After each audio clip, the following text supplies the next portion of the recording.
pour lui, c'était surprenant que moi, j'aime bien au théâtre une espèce de naturel. Je ne sais pas si on appelle ça la réalité, mais une force de pas de trop d'énergie. Et moi, je lui reprochais toujours de prendre que quand il faisait une pièce, c'est comme quand on mettait une batterie faible sur un volume ou trop fort et qui faisait sauter le volume, parce que je trouvais toujours très expressionniste pour moi, trop expressionniste. Ceci dit, il y a des mises en scène. Je trouvais que justement ce côté expressionniste était vraiment fait et ça a vraiment changé l'opéra. Et c'était exactement à l'ampleur de l'opéra, c'était son expressionnisme. Et naturellement dans des mises en scène comme Ibsen, je me souviens de Peer Gynt très bien, cette forme expressive allait très bien avec ce texte.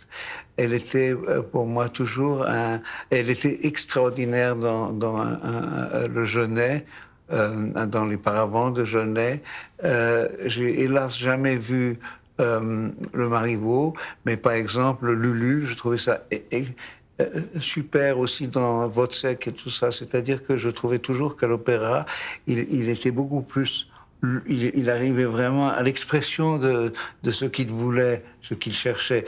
Et que le théâtre, je trouvais toujours esthétiquement intéressant, là, formidable. Mais je trouvais toujours qu'il y avait pour moi, et c'était difficile, c'est normal qu'on se définit, pas en tant que metteur en scène, comme on fait. Je trouvais qu'il était c'était comme s'il passait le mur du son parfois.